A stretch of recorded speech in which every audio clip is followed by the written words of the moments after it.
What's up, everyone? Welcome to the Athletic Hockey Show. It's Hailey Salvian and Sean Gentili here with you for another year of the podcast, 2026 waka waka. version. Today, we'll be joined by the Athletic's Peter Baugh to discuss the New York Rangers facing some big injuries. Then we'll chat a bit about the Canadian women's hockey Olympic roster, which is coming out on Friday afternoon. But first, Sean, Happy New Year. I think this is like the cusp of being allowed to say that. It's the first time I've seen you since 2026 began. Yeah. Happy New Year. I'm allowed to say it. No, we're past the Larry David deadline. I think that's January 3rd. We can't do it. No. The only person who's allowed to say... That's way too tight. That's way too tight. Hold on. That's crazy. You're outing Larry yourself. David's just a grump who's like, you get 2 days, then leave me alone. Haley, you're outing yourself as a non-listener of the American hockey show that Cousins and I used to do, because that was... Well, that's why I said Happy New Year and asked the question, because Craig was he was the arbiter of that. He was dragging. He was dragging. No. He was not strict. He was dragging Happy New Year's into like New Year March. Yeah, January. St. Patrick's Day, and Craig's dropping Happy New Year's. But no, I think we're seen someone in 2026. I think we're past the deadline. I hate to break it to you. All right. Craig signed off with Happy New Year at the draft. Says it's very funny. All right. Kind of a light schedule last night in the NHL, just 5 games. Stars and Caps, bit of a bust. Unless you're a Stars fan and you like to see them beat up on the Washington Capitals, then congrats to you. Yeah, if you're a Stars fan who is like, we need to not let this losing streak go to 7 games. I think we need to handle business tonight. Yeah, for everyone else, it was a bust. Yeah, I thought a bust in the sense that I thought it would be a competitive, competitive, close game. Jordan Binnington allowed 7 goals against. The St. Louis Blues tried to pull him against the Blackhawks last night, but their backup goalie was like down the tunnel, didn't have time to run down, and Binnington finished the game. So 7 spot on Jordan Binnington, Blues lose to the Chicago Blackhawks, and all of that allowed us to really focus in on what truly matters, and that's Sharks Kings and Macklin Celebrini. Celebrini, Sean, had a 3-point night in the Sharks win over the Kings. He tied it with 1:07 left. Then he set up the OT winner with a great play to put him and William Eklund on a 2-on-1. All of a sudden, Sharks are in a wild card spot, Sean. Kind of fun. It's a nice thing to wake up in the morning here on the East Coast and have a Macklin Celebrini highlight pack waiting for you, baby. That's part of the fun. That's part of the fun of having relevant teams playing 10 or 10:30 starts in Eastern time, right? I've tried to watch as much of Celebrini as I can. I've said this before. The fact that he's around, the fact that Leo Carlsson is around is big. I just wasn't anticipating another, I guess, foolishly, I wasn't anticipating another Celebrini explosion last night, because, man, he's been incredible. And just that sequence alone where he scores that sick goal to tie it with little more than a minute left, then sets up Eklund for the game winner on a 2-on-1 a bit later, man. He's something else, and he's appointment television. I think Pete Blackburn said on Twitter yesterday that Macklin Celebrini's changing bedtimes. I can't think of any better way to put it than that. He's must-see television for people who care about the sport right now. There's something really fun about watching him kind of turn into a superstar in real time. Like, Celebrini came in with the juice. He goes first overall. Like, we know that. So I'm not suggesting he hasn't been a star, but to just watch the ways in which he's able to keep dominating and take over the league, and he's on the Olympic team, and I don't know, maybe I'm just an empath, but it's been very sweet to watch the Macklin Celebrini, like, fully legitimate, like, perhaps Hart Trophy candidate star turn in real time. He is on a 12-game point streak, and I should say, like, he's no longer just the, like, hey, maybe this kid could be better than Connor Bedard, or, oh, him and Will Smith are really, like, funny, and he's good, and he's fun, and Sharks are fun. Like, he's doing the thing in a meaningful way. 12-game point streak, 3 games away from tying Patrick Laine for the teenage record. He has 67 points in 43 games. He's at a 127-point pace. Are we seeing a legitimate Hart Trophy case from Macklin Celebrini, Sean? Like how... you know what? That's Absolutely. a bad question because we are. How high is he on your Hart Trophy list? 2. I got him at 2. Ooh.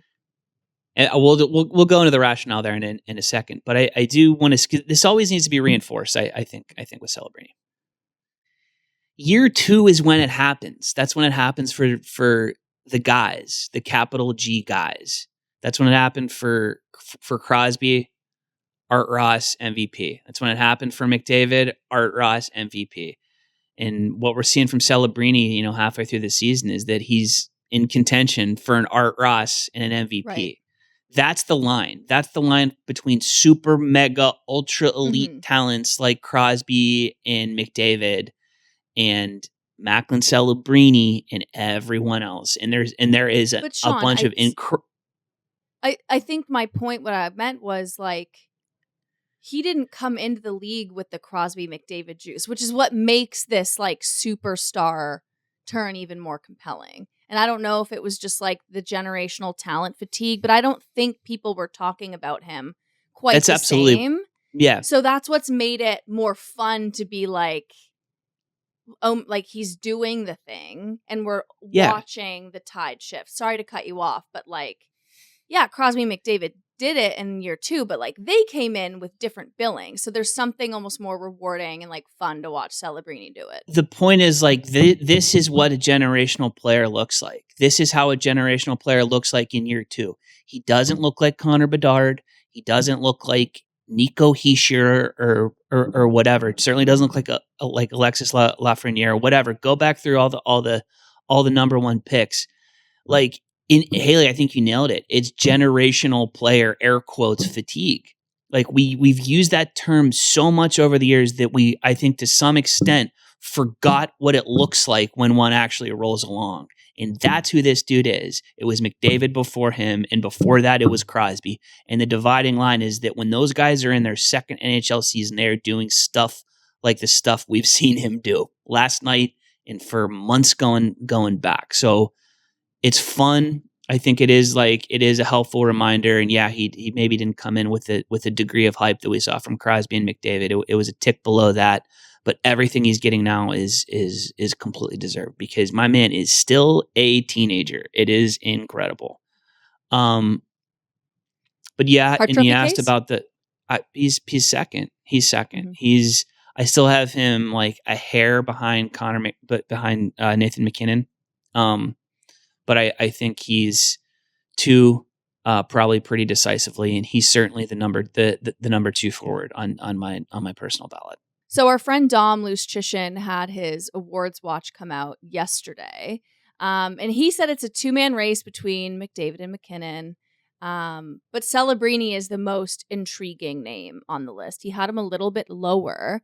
But when we're talking about who's most valuable to their team, Celebrini really rises up the ranks. He's the Sharks' best player by a mile. Will Smith is second on the team in points.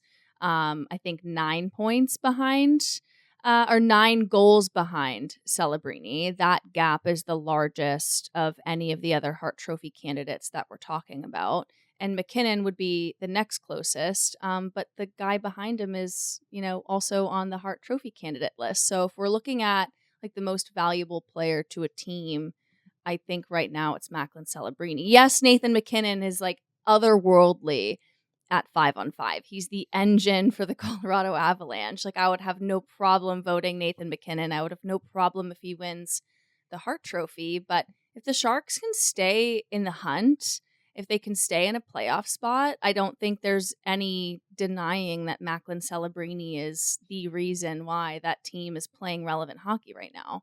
And that's what makes him maybe a more intriguing or more fitting, like truly MVP candidate right now.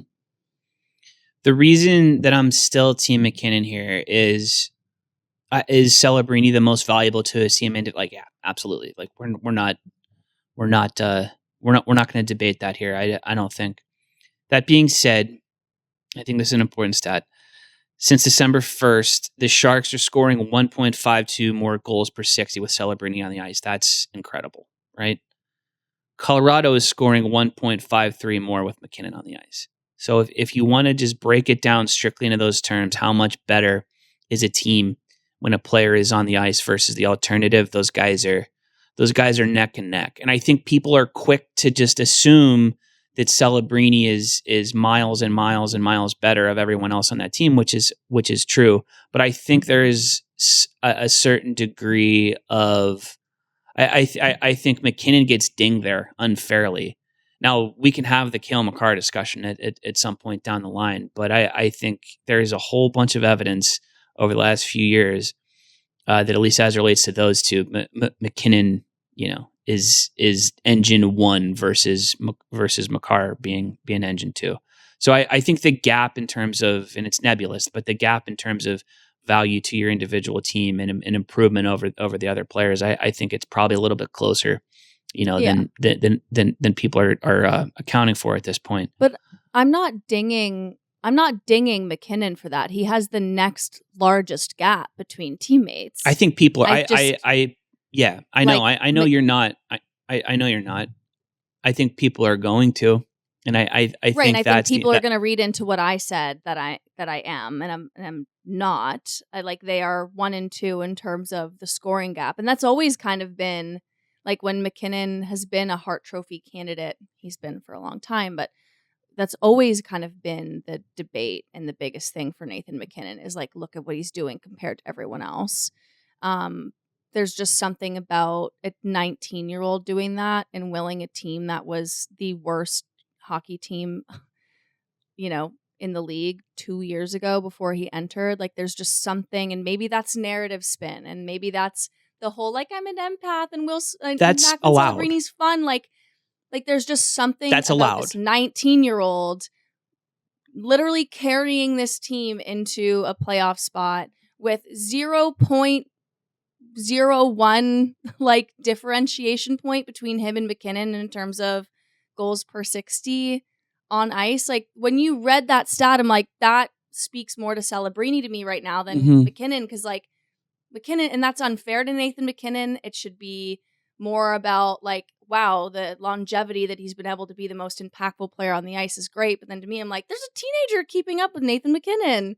I see that, and the narrative spin for me is like, oh, then that is more of a case for Celebrini to me, because Nate's been there, done that. Like, unfortunately, I wonder if he's getting neck to and like neck with Nathan MacKinnon. Yeah, right. That is more to me of like, wow.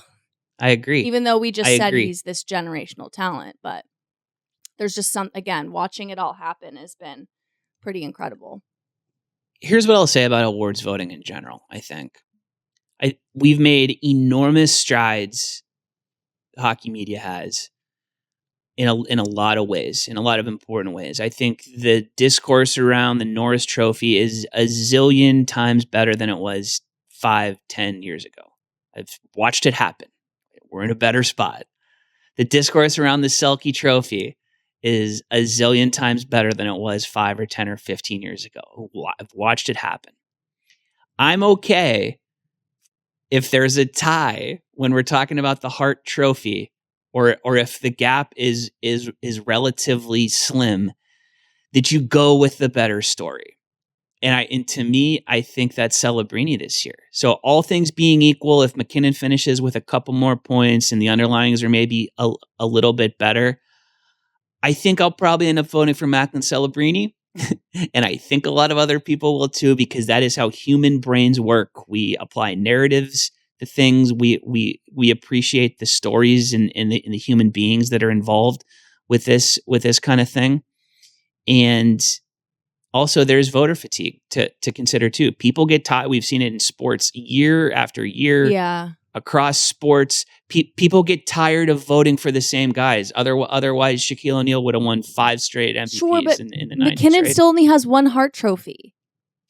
So to have voter fatigue on a guy who's like lost a bunch of times, maybe when he shouldn't have, like that's when I just say this big piece about Celebrini. I'm like, but MacKinnon only has 1, and like he needs more than that. Like this, like the best player of his generation. Like, I agree. He shouldn't only have 1 Hart Trophy.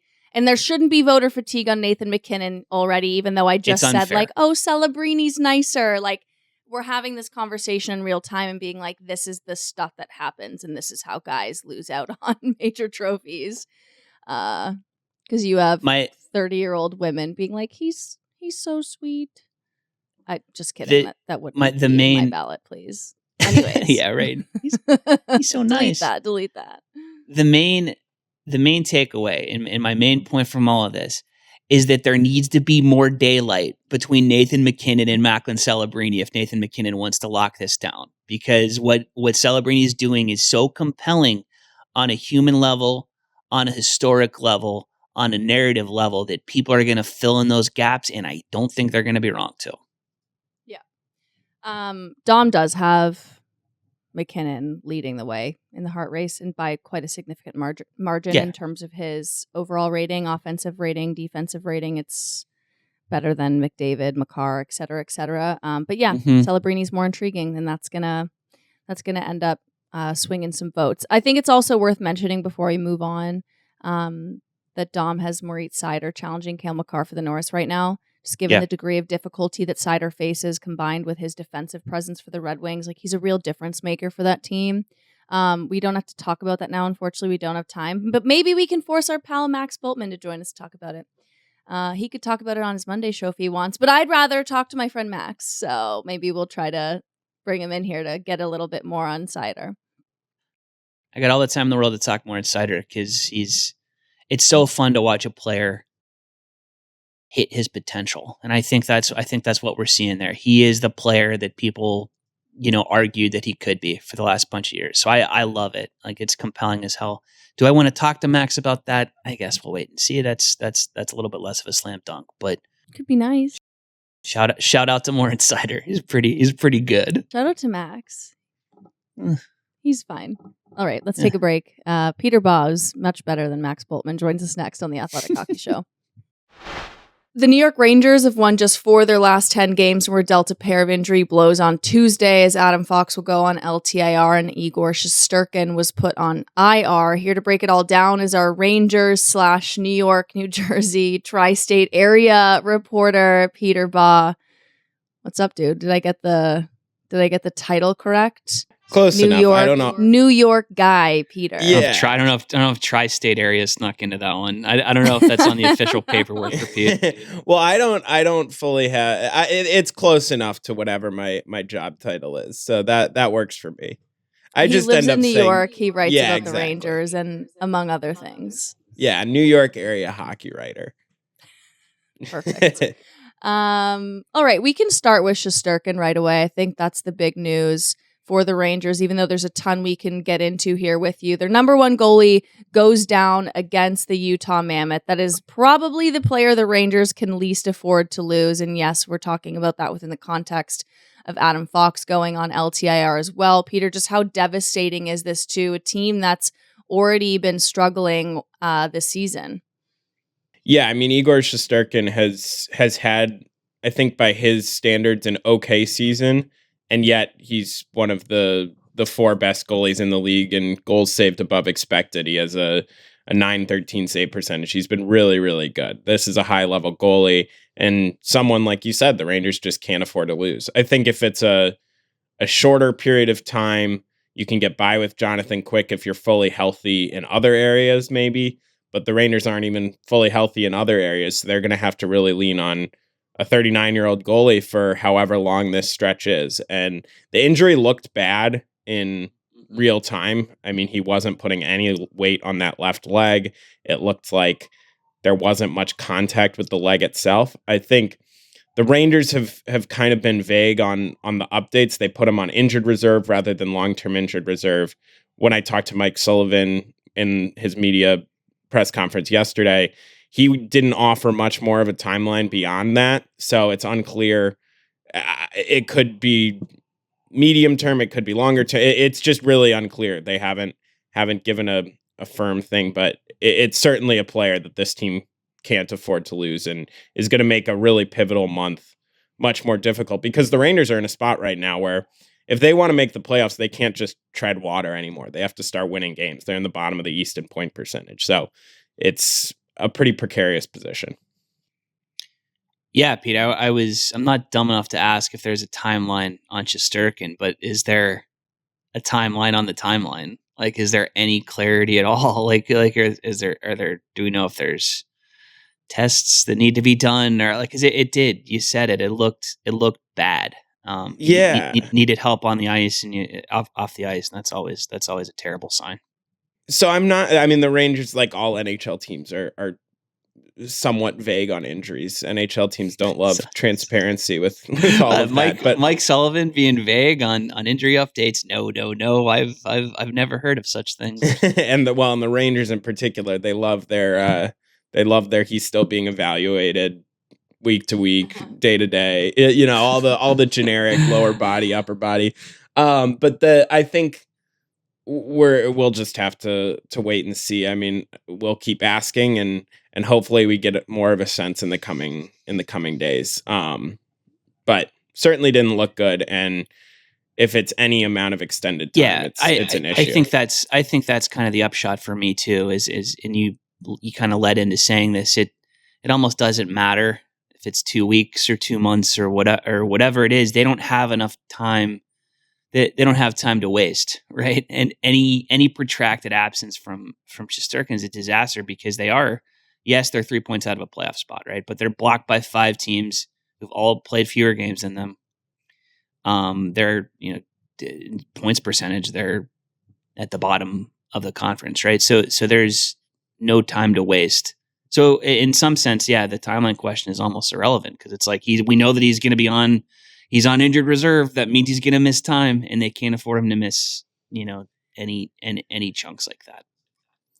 Well, and it's not just him. You mentioned the Adam Fox injury too. When you said Igor's probably their most important player, it's either Igor or Adam Fox, and now they're both out for it seems like at least a little bit. And Fox has had a really I think strong season. I guess Bill Guerin might disagree with that, but he's been really good for the Rangers, and I think a huge loss. We saw he missed about a month earlier this year with a shoulder injury, and in that stretch, the Rangers kind of they treaded water. They did okay. I think they were maybe one game over 500 during that stretch, but you saw all the underlying numbers dip a little bit, and Igor played really well in that stretch. So if it's a prolonged Fox absence without Igor kind of covering up some of the mistakes, it's a recipe for a tough stretch here.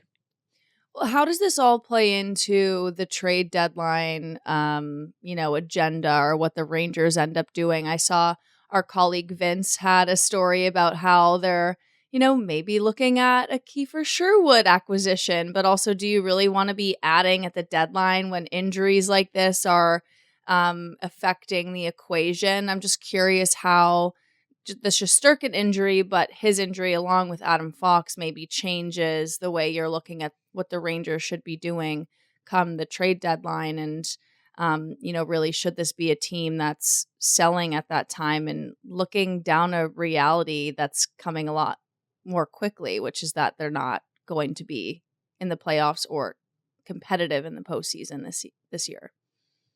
It's an interesting question, because these were already things that we were starting to ask even before the injuries, because they're low in the standing. They have a lot of teams to jump. They're not playing great. Even when they're fully healthy, is it really a team that can contend? So we were kind of starting to already pose these questions. And everything I heard from talking to people was that they're going to take their time. They have, and it's true, like they don't have to make a decision right now. They can wait and see how the next month goes and decide from there.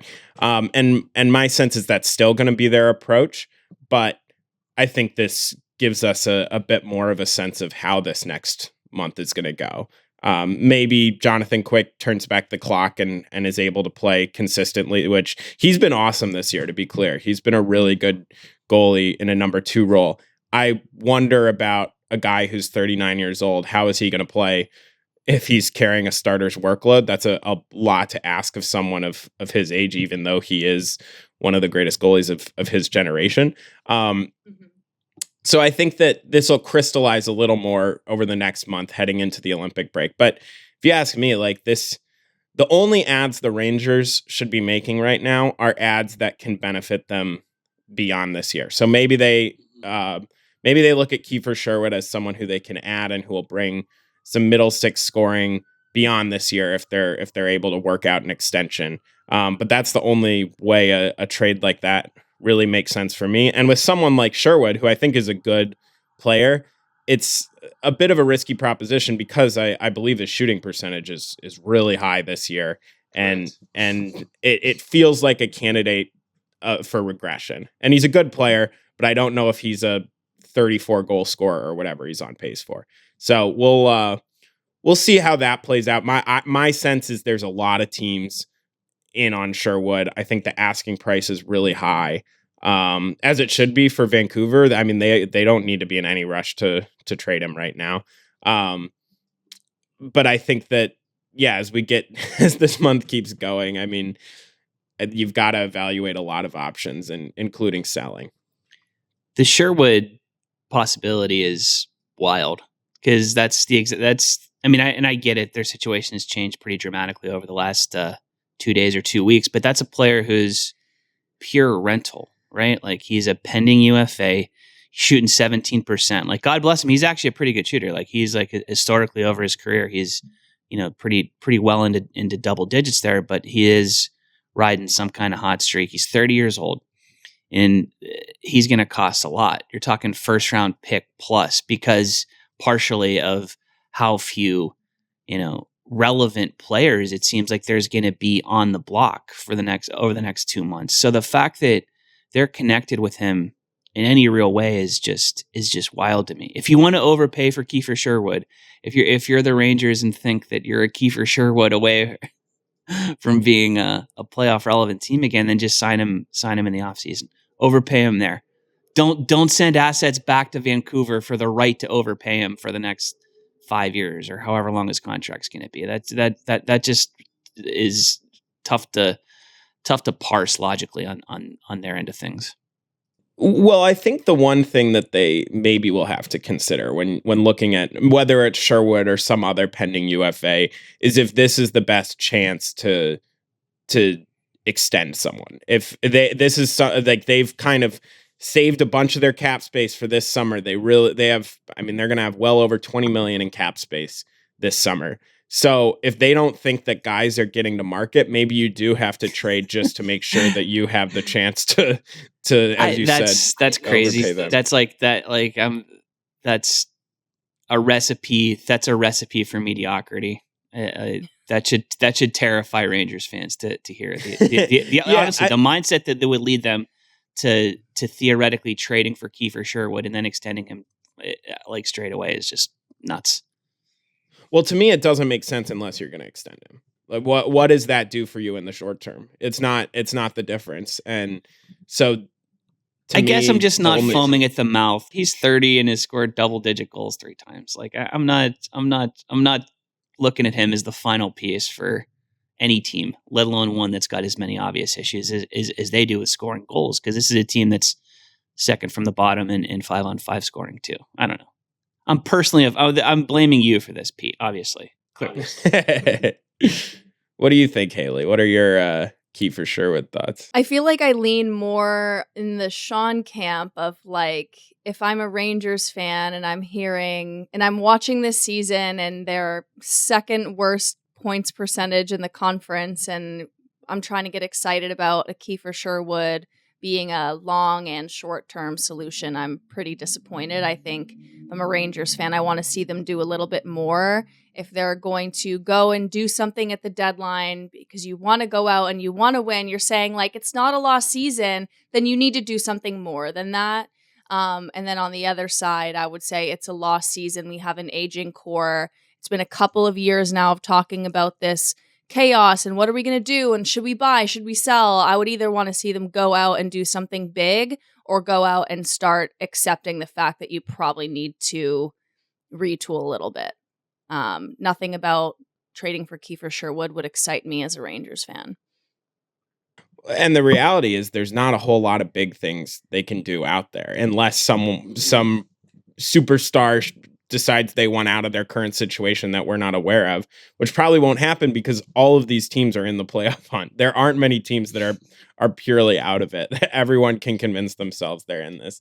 So, I mean, you heard it, like the Rangers were interested in Quinn Hughes and all of that, but it didn't ultimately have the package to trade for him. It's a really tough situation, and that leads to, I mean, you guys talked about them at the deadline. They've got Artemi Panarin, who's a pending free agent, who an extension hasn't come together with yet.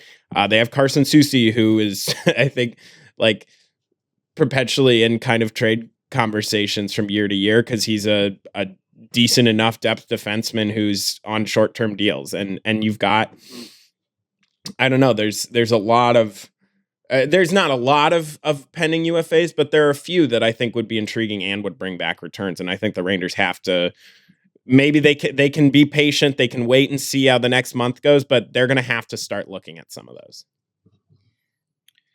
Peter, one thing we were going to ask too, obviously the Adam Fox injury is a storyline and we've discussed that. It's not super newsy because it's been about a week now, but Adam Fox was also one of the biggest Olympic snubs. You mentioned Bill Guerin. Maybe Bill Guerin doesn't think Adam Fox is having a great season. Do you see a world in which that snub affects his relationship with Rangers management, or does it seem like Fox is kind of in the camp of like, this is Bill Guerin's fault? It's a good question because Bill Guerin does make the ultimate decision, and I heard that Sullivan, Drury, Chris Drury's also on Sullivan's or on Guerin's staff. I think this was a Guerin decision from what I've heard. I think that even if it ultimately was that, I can see how a player would be like, well, my head coach and GM was part of this decision-making crew, even if the buck didn't stop with them. It maybe could lead you to wonder like how much they were pushing, like how aggressive was the push to get him on the roster or whatnot. So all I can say is when I asked Adam Fox about it, he said, he was like, yeah, it's fine. Like I'm focused on winning games for the Rangers right now. Like my focus hasn't changed in that regard. So he's a professional. Like he's one of the more mature players on the team, and his play certainly hasn't taken a dip with since the Olympic announcement. It was only a few games, but he's played pretty well. So it's an interesting question because that is a longer term. I mean, if that relationship deteriorates, that's a big issue for the Rangers, and I think Mike Sullivan said he's had a number of conversations with Fox throughout this. He didn't want to get into those. Fox didn't want to get into those, but I would imagine the team had to work pretty hard to try and smooth that over. Well, I think Guerin's reputation precedes him a little bit there too, right? It helps to know Bill Guerin publicly in the way that we know Bill Guerin. Like all the stuff he said post roster announcement was like, okay, this is me. This is my, like, I get it. It's my decision. If it's dumb, it's dumb. And I'm paraphrasing there, but that's basically what he said. Right. So the fact that guy in particular is at the top of the food chain when it comes to the roster decisions, like that gives everybody involved some cushion and some plausible deniability. If you're Drury or Sullivan, you're like, all right, look at like Jason Robertson's not here either, and Guerin's wearing that one as well. Like I think the personality at the top of the pyramid kind of helps. Theoretically, it should help keep things pretty smooth between the Rangers contingent there. I would think so, but I'm sure there's still. I mean, it's hard not to. I mean, I feel bad for Fox. I mean, he was clearly like very, very disappointed when he was talking about it for the first time. And it is a decision that, look, I know if I look at the Four Nations and clearly Guerin and Sullivan, they really liked the team they had. They brought back all but Fox and Chris Kreider and then added a few more players. But I can't help but wonder if they're putting a little too much stock in a really small sample size. That was 4 games. I think that's a good thing to wonder. Yes, I am wondering the same thing, in fact. Yeah, it's I mean, I understand if Fox, I think there is an arrangement because of how much value Fox brings on the power play and because they have Hughes and Werenski. I think there's a world that you could pose where maybe he's not in the top 6 at the Olympics. But when I look at 8 U.S. defensemen, I can't find 8 better U.S. defensemen than Fox. And I think his versatility is a strength in a depth role because he can play if Werenski or Hughes gets hurt. He can play on the power play. He takes tough defensive matchups for the Rangers and does a good job with them. So I know he had a bit of a rough time at the Four Nations, but he's not the only one. Like Noah Hannafin didn't jump off like, the they screen. lost. You know, like there was more things that went wrong than Adam Fox not looking great. And also, yeah, he's not the best American defender on the planet, and he's not the top power play quarterback anymore. But like, as you said, Peter, to suggest that Adam Fox is not a top 8 defender in the United States is a joke, and it's a big brain. So play him in shelter, like have him as a guy in international minutes you treat as the classic third pair, like potential power play specialist, right? Like play him in sheltered minutes, roll him out there with the power play as needed, and bench him, you know, if you have to. The fact that that's not the logic they use is just wild to me, and it's a moot point now because he's not going to play in a game until January 31st at the earliest because he's hurt. So it's just it's a bummer of a situation all around. Final thing for you, Peter. Like on all that, JT Miller's expected to return against the Buffalo Sabres tonight. Thoughts? Yeah. Yay! They need something. Like they haven't been playing well lately, and I think one of the interesting things is the amount of games. I don't have the exact number in front of me, but so many of their wins over the past month or whatever have been in overtime. Like they're not winning in regulation. They're having to kind of, even when they do win, it's often in exciting fashion because overtime is fun, but it's not in convincing fashion. And that has to be a concern for the Rangers. I think goal differential has to be something that you look at as all right, maybe we're hanging in there, but it's not exactly screaming powerhouse by any means. So a lot of big decisions had. I will ask you guys, if you were running the Rangers, like say they start to sell off, say they move on Panarin, say they trade Susie, would you look at any of the players who are under longer term contract? Would you look at a Vincent Trocheck or someone like that and see if trade whoever you can? If you start trading Panarin outside of Fox and Shesterkin, I would trade whatever is not nailed down because then it's just like I love Vince Trocheck, Pittsburgh hockey legend. He's gonna turn 33 at some point in the next few months. Like I think the clock starts as soon as you move on from Panarin. That to me is like the Rubicon moment for them. So we'll see. It's gonna be fascinating. They're a mess. Yeah, Trocheck for me is an interesting one because I think he would have so much value on the market. We've seen what centers get. We saw Brock Nelson last year around the same age without term. Like Trocheck, Olympian Vince Trocheck. Yes, you can Olympian Vince Trocheck comes with term. So if they're gonna, I look at this team as one that needs to get younger. They have JT Miller, who's 32. Trocheck is 32. Mika Zibanejad's 32. Panarin's 34. Gavrikov's 30. Shesterkin's 30. Like they're all edging into a certain territory. And especially some of those forwards, you have to wonder if their best hockey is behind them. And so maybe you start to flip the page. But I don't think this is a team that's in any... I don't know. I don't know if James Dolan's going to be sending out another letter anytime soon saying they're going to rebuild. Like, that's not really the... Yeah. As long as you have Adam Fox and Igor Shesterkin, you're not going to be in a full-on rebuild. They're both too good for the Rangers to be too bad. The trick is going to be to how to fill out the rest of the roster and build something more competitive with longevity around them. So we'll see if the Rangers can do that.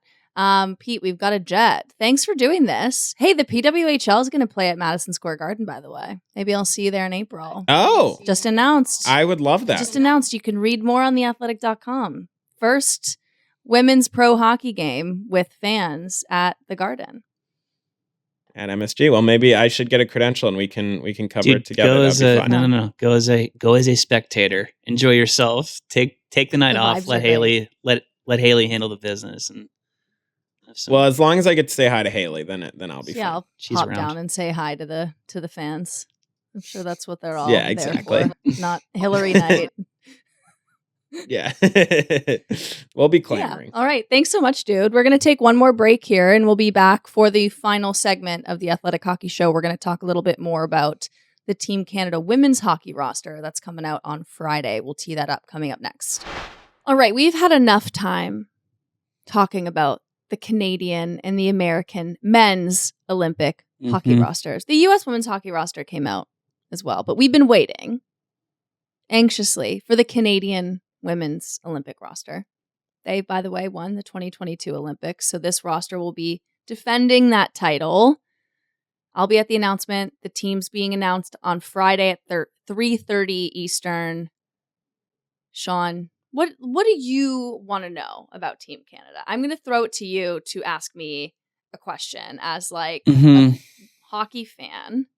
What do you want to know about Team Canada?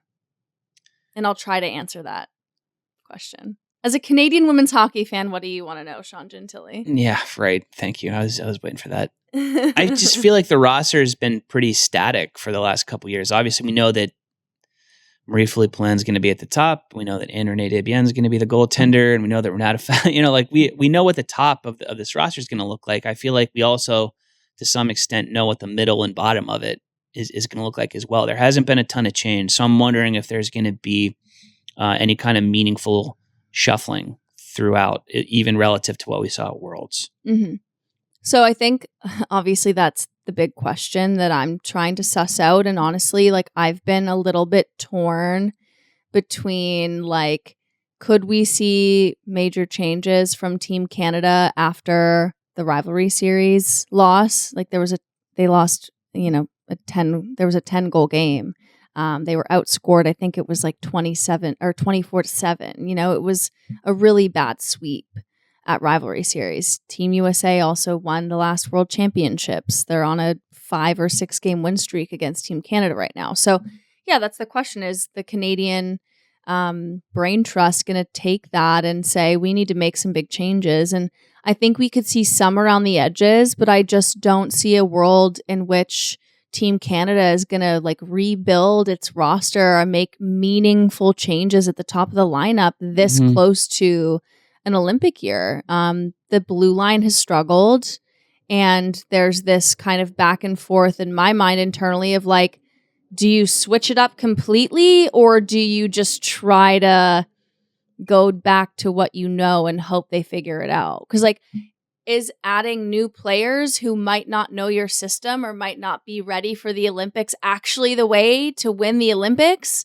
Or do you just hope that the players who've been there and done that figure it out? And I've been leaning to the latter. That said, I do think we'll see some first-time Olympians. Like I've had Sophie Jakes written in my roster. If she hasn't done enough to be there, I don't totally know what they're looking for. She's one of the best offensive defenders in the PWHL. She was one of the few bright spots in one of the big rivalry series losses. So Sophie Jakes is someone to me that I could see making a jump. Daryl Watts is someone who's going to make the jump to make the Olympic team too. And that's something where I challenge people who say like, we need change, we need new face. Like, well, we have had them. Like Daryl Watts made her first national team a year ago. Sophie Jakes made her first national team a year ago. Team Canada has been moving new pieces in. It's just when we're talking about the young college kids to go up against Team USA's young college kids like Caitlin Kramer, Chloe Primerano, they haven't necessarily been productive, even though there's a good chance Chloe Primerano's on the Olympic roster. I would like to see Caitlin Kramer on the Olympic roster, but I don't know if they've done enough to beat out someone like a Natalie Spooner or a Jocelyn Larocque to get those final spots. Yeah, you mentioned Watts and Primerano. I was just going to ask a couple follow-ups about both of those players. I think Daryl Watts has been really one of the best players in the P-Dub since the league started, right? Like she's been a player who's, use the opportunity that she's gotten playing with Ottawa and now with Toronto to really put herself not just on the fringe of the roster conversation. Obviously, she was at Worlds. I mean, she looks like a high end piece, and I think the fact that she's pushed her way up, I think in the food chain is really interesting, because this is a player who was on the outside looking in for several years as it related to the national team, and she's kind of made her case undeniable over the last 2+ seasons in the P-Dub. I think that's fascinating, in terms of big picture stuff, because this is an opportunity that for a player like her 5 years ago wouldn't have existed. Mm-hmm. Yeah, I mean, I don't know if everyone knows this, but it's like something that I always bring up when I'm talking about Daryl Watts. Only Marie-Philippe Poulin, the best player on the planet, has more points than Daryl Watts in the PWHL since the league started. Yeah, crazy. And she is going to likely be the left winger beside Poulin and Laura Stacey, who make up, 2/3 of the top line in Montreal. Part of me really, I feel like they ran out of time. I would have loved to see Abby Rock just get a Canadian passport, because that line's been really good in Montreal. Just switch it up. Yeah. Robo cut you. No allegiances. Come on over, Abby Rock. You are now a Canadian national team member. But yeah. Feel like Poulin could maybe pull some strings with the Canadian government to issue a passport to her line mate. I feel like she's got some sway. She can make that happen. Yeah. Would have been cool. But I think Daryl Watts has gone from like over 2 Olympic cycles, has gone from, what does this girl have to do to make it? And like retiring post college because she was like, I'm just going to get a job. Like one of the best, most electric 26 years players. old, by the way, still. But she's still That's still what I'm so saying young. when people talk about like Canada, we need youth or we need new faces. Like we do have them. They just don't look like Caroline Harvey and Abby Murphy. And like some of that is just that the young American player pool is better. Like it's okay to admit that. Are there issues? Like, is there a problem with Canada not having like a KK Harvey or an Abby Murphy and a Layla Edwards and a Kirsten Sims coming up through the ranks? Like, sure, that's more of a developmental question. That's more of like a big picture, what's going on in Canadian hockey question. Not so much why is Troy Ryan not taking Canada's KK Harvey? She doesn't exist yet. It might be Chloe Primerano. It's fine by me. It might be Chloe Primerano. Okay, she is going to end. I believe that Chloe will end up being Canada's answer to KK, but she hasn't been able to produce and dominate from the offensive blue line the way that Harvey has at the international level, and that's okay because she's a child. Like Caroline Harvey made the Olympic team in 2022 and didn't touch the ice in the gold medal game for more than 10 seconds. And now look at her. She's one of the best players in the world. So will Chloe be on the team? Maybe. If she's there, is she going to dominate? Probably not. But in 4 years, Canada's going to be okay. So that's kind of where I'm at is Canada's going to inject some young players, new faces. Daryl Watts will certainly be one of them. I think we could see a Julia Gosling on this roster. She's been on Team Canada, but she hasn't made an Olympic team. She's looked great for the Seattle Torrent and the PWHL. I think Sophie Jake should be on this team. So yeah, I think there'll be some good young newer players, but I'm still a little torn on like, do you bring Natalie Spooner? What's going on with Sarah Nurse? She's injured. She hasn't played. To me, I'm bringing Sarah Nurse to the Olympics because the last Olympics she was injured and then she came in and set an Olympic record in scoring. So unless it's the first day of the tournament and she's on crutches or in a cast or whatever, I'm bringing Sarah Nurse to the Olympics. So I think we'll see a lot of returning players, and that's okay because this team won the last gold medal. And I always try to remind people like the American team is younger and faster, and that's worked out well, but they had to rebuild because they lost 3 straight major international tournaments to Canada, and Canada has not yet been in that position. That's my scene. Yes. They might be in that position now. That was a lot of information sucks. to take in. Okay. The timing might stink. The timing might stink. Like, oop, now maybe we aren't looking as good, but that's fine. It's an issue for 2030. Sorry, I zoned out and bought a Caroline Harvey jersey while you were talking about that. I'm gonna keep it real simple. It's not fine. bad. She's unreal. Don't overthink it. Mm-hmm. I'm surprised you didn't go for Abby Murphy. I thought she was your favorite player. I already have one. That's fair. Fair enough. Caroline Harvey, by the way, leads all players in scoring in the NCAA. She's a defender, again. I should remind you. She's sick. Should probably win a Patty Kaz. All right. I guess we'll tee up the men's hockey for the day on Thursday. Yes. We're going to have games. More than enough of that. We don't need to. I'm not going to talk about it. I thought you were talking I'm about the Olympics roster. I'm like, I don't. Oh my God. No. I'm get just us out of going here. to tell for everyone God's that sake. there's 12 NHL games on tap tonight, if you care. I'm like, but you can also just sit at home and put out cookies for the Poulin Ferry and hope for big things for Team Canada's women's Olympic roster. I guess you should put out cookies for like Troy and Gina, not Pooh. Yeah. It's fine. It didn't work. Thanks everyone for listening. Who'd you put out cookies for? You put out cookies for Santa. You put out teeth for the Tooth Fairy.